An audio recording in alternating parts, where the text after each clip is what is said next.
तो हेलो बच्चों, कैसे आप सभी। आगे इस भौतिकी के महामैराथन सीरीज के पार्ट 9 में आज हम देखने वाले हैं विद्युत धारा के चुंबकीय प्रभाव के ऐसे 25 महत्वपूर्ण प्रश्नों को, जिससे जो है डायरेक्ट प्रश्न जो है 2026 के बिहार बोर्ड एग्जाम में आने वाला है। तो चलिए शुरू करते हैं आज के इस सेशन को और देखते हैं मेरा पहला प्रश्न जो है वह क्या है। और मेरा पहला प्रश्न जो है वह मेरे स्क्रीन पर कुछ इस प्रकार से है। यह हमसे कह रहा है क्या बच्चों कि विद्युत धारा के चुंबकीय प्रभाव की खोज जो है वह किस वैज्ञानिक के द्वारा किया गया। तो बताना हमें विद्युत धारा का जो चुंबकीय प्रभाव है इसका खोज किस वैज्ञानिक के द्वारा किया गया। तो इसका जो खोज किया गया था वह किया गया था किसके द्वारा बच्चों? ऑस्ट्रेट के द्वारा। किसके द्वारा?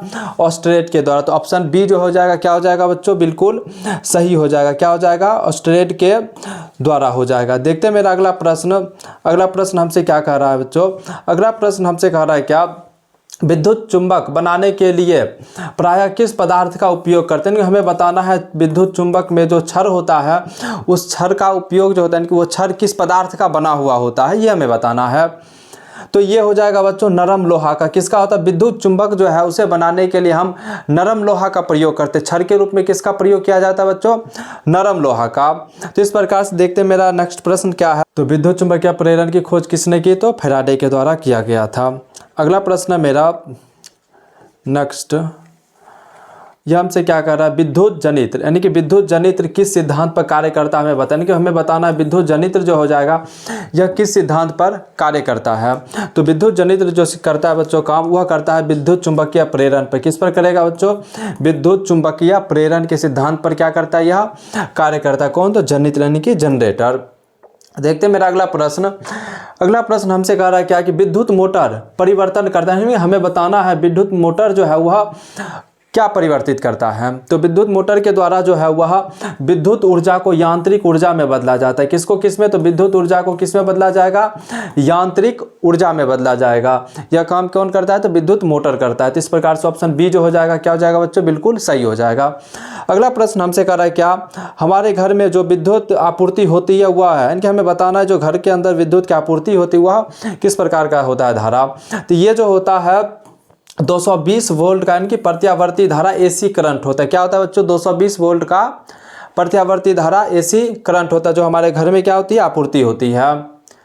अगला प्रश्न हमसे कह रहा है विद्युत यानी कि लघु पतन के समय विद्युत धारा का मान क्या होता है। हमें बताना लघु पतन के समय, यानी कि जब शॉर्ट सर्किट होता है तार में तो उस समय धारा का मान क्या हो जाता है। तो इस समय जो है ना धारा का मान वो बहुत अधिक बढ़ जाता है। बहुत अधिक धारा होने के कारण ही क्या होता है? शॉर्ट सर्किट हो जाता है। समझते हैं। अगला प्रश्न यह कर रहा है हमसे क्या चुंबकीय क्षेत्र रेखाएं किस ध्रुव से निकलती है। यानी कि हमें बताना है चुंबक क्षेत्र की जो रेखाएं होती है वह किस ध्रुव से निकलता है। तो यह जो हो जाएगा बच्चों उत्तरी ध्रुव हो जाएगा। क्या हो जाएगा बच्चों? उत्तरी ध्रुव। यानी कि चुंबकीय क्षेत्र जो रेखाएं होती है या उत्तरी ध्रुव से निकल कर कहाँ? दक्षिणी ध्रुव में वापस प्रवेश कर जाती है। तो इस प्रकार से ऑप्शन ए क्या हो जाएगा? बिल्कुल सही, उत्तरी ध्रुव। मेरा अगला प्रश्न है यह हमसे क्या कर रहा है डायनेमो जो है वह किस प्रकार की धारा जो है वह उत्पन्न करते हैं। हमें बताना है डायनेमो में किस प्रकार का धारा जो है क्या होगा? उत्पन्न होगा। इसमें दिष्ट धारा यानी कि डायरेक्ट करंट और प्रत्यावर्ती धारा यानी कि एसी करंट, ये दोनों प्रकार की क्या होती है? धाराएं उत्पन्न होती है। किसमें? डायनेमो में। अगला प्रश्न हमसे कह रहा है विद्युत फ्यूज, यानी कि विद्युत फ्यूज जो है वह विद्युत धारा के किस सिद्धांत पर कार्य करता है। यानी कि हमें बताना है यह विद्युत फ्यूज यह विद्युत धारा के किस सिद्धांत पर कार्य करेगा। तो इसका जो सही उत्तर हो जाएगा बच्चों वह हो जाएगा मेरा क्या? ऊष्मीय प्रभाव। क्या हो जाएगा? ऊष्मीय प्रभाव हो जाएगा। तो इस प्रकार से मेरा अगला प्रश्न यह हमसे कह रहा है चुंबकीय क्षेत्र रेखा का एसआई मात्रक बताने हमें बताना है चुंबकीय क्षेत्र रेखा जो है इसका एसआई मात्रक क्या हो जाएगा। तो इसका जो एसआई मात्रक होता है बच्चों वो होता है टेस्ला। क्या हो जाएगा बच्चों? टेस्ला जो है यह क्या हो जाएगा? चुंबकीय क्षेत्र रेखा का एसआई मात्रक हो जाएगा।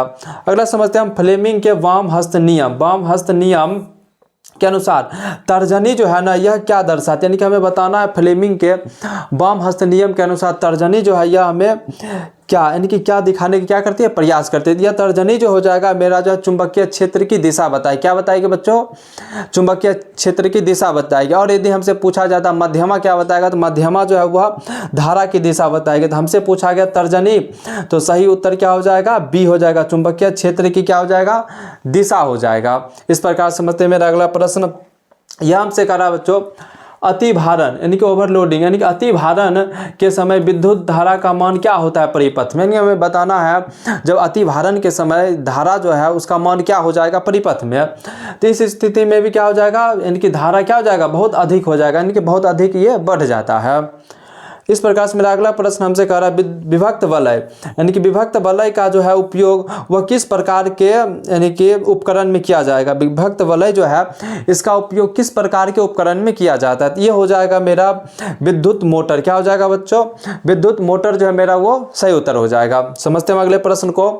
प्रश्न नंबर 15 हमसे कह रहा है क्या भारत में उत्पादित प्रत्यावर्ती धारा की आवृत्ति क्या होती है, यानी कि भारत में जो यानी कि उत्पादित प्रत्यावर्ती धारा है उसकी आवृत्ति क्या हो जाएगी। तो वह हो जाएगा बच्चों 50 हर्ट्ज। क्या हो जाएगा बच्चों 50 हर्ट्ज हो जाएगा। तो इस प्रकार से हम समझते हैं अगला प्रश्न को। अगला प्रश्न हमसे कह रहा है चुंबकीय यानी कि अस्थायी चुंबक बनाने के लिए किसका उपयोग किया जाए, यानी कि हमें बनाना क्या है अस्थायी चुंबक। तो इसके लिए हम किस धातु का क्या करेंगे, हम प्रयोग करेंगे। तो इसके लिए जो हम इस्पात का प्रयोग करते हैं। क्या करते हैं बच्चों, हम इस्पात का प्रयोग करते हैं। समझते हैं अगले प्रश्न को।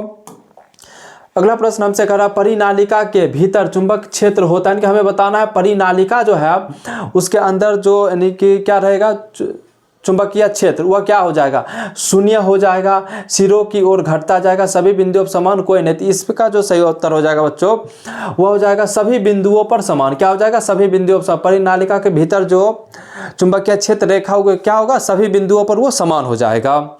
समझते हैं अगले प्रश्न में पृथ्वी का विभव जो है वह उसका मान कितना होता है, यानी कि पृथ्वी का जो विभव है इसका मान क्या हो जाएगा। तो इसका मान जो हो जाएगा बच्चों वो क्या हो जाएगा शून्य हो जाएगा। क्या हो जाएगा शून्य हो जाएगा। तो पृथ्वी के विभव का जो मान होता है क्या होता है शून्य होता है।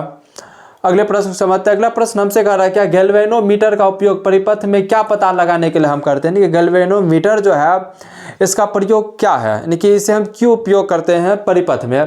तो धारा की उपस्थिति का हम जानकारी के लिए करते हैं। किस लिए करते हैं बच्चों, हम धारा की उपस्थिति के जानकारी के लिए गैल्वेनोमीटर का प्रयोग करते हैं।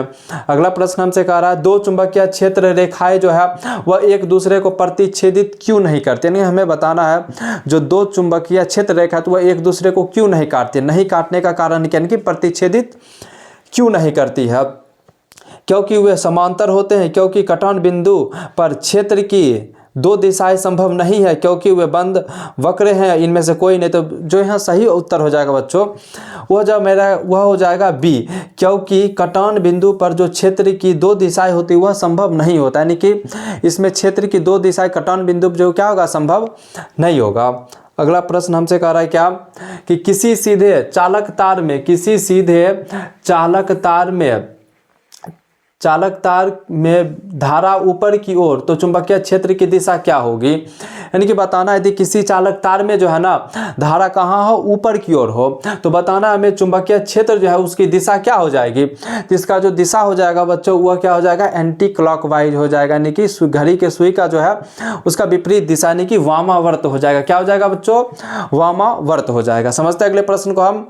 यह हमसे कह रहा है विद्युत बल्ब के भीतर कौन सी गैस भरी होती है। बताना विद्युत बल्ब में हम किस गैस का प्रयोग करते हैं। क्या हो जाएगा निष्क्रिय गैस हो जाएगा। क्या हो जाएगा बच्चों निष्क्रिय गैस हो जाएगा। इस प्रकार से मेरा अगला प्रश्न है वह कह रहा फ्लेमिंग के दक्षिण हस्त नियम में अंगूठा क्या बताते हैं, यानी कि फ्लेमिंग का जो दक्षिण हस्त नियम होता है इसमें अंगूठा यानी कि अंगूठा जो है वह किसकी दिशा को बतलाएगा। तो जो अंगूठा हो जाएगा बच्चों वह हमें बताएगा चालक की गति की दिशा को। क्या बताएगा हमें बच्चों चालक की जो गति है उसकी दिशा को ये हमें बताएगा।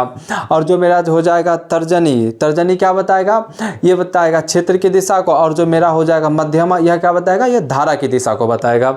समझते अगला प्रश्न घरेलू परिपथ में उदासीन तार का रंग कैसा होता है। घरेलू परिपथ में जो उदासीन तार होता है न्यूट्रल उसे इनके हम जो है किस रंग से प्रदर्शित करते तो वो क्या हो जाएगा बच्चों काला हो जाएगा। क्या हो जाएगा काला जो हो जाएगा मेरा वह बिल्कुल सही उत्तर हो जाएगा। इस प्रकार से मेरा अगला प्रश्न हमसे क्या कह रहा है कि विद्युत परिपथ में सुरक्षा के लिए सबसे महत्वपूर्ण उपकरण क्या है ये बताने कि विद्युत परिपथ में जो सुरक्षा होती है उसके लिए सबसे महत्वपूर्ण उपकरण क्या हो जाएगा इन चारों ऑप्शन के अनुसार। Ammeter, volt meter, fuse, switch. तो इसका जवाब जो है आप सभी को कमेंट में बताना है। और कैसा लगा यह सेशन आपको कमेंट करना है। और मेरे इस चैनल को क्या करना है, लाइक, सब्सक्राइब और शेयर करना है। तो आपको इस प्रकार से सपोर्ट बनाए रखना है। तो धन्यवाद क्लास, आज के लिए इतना ही।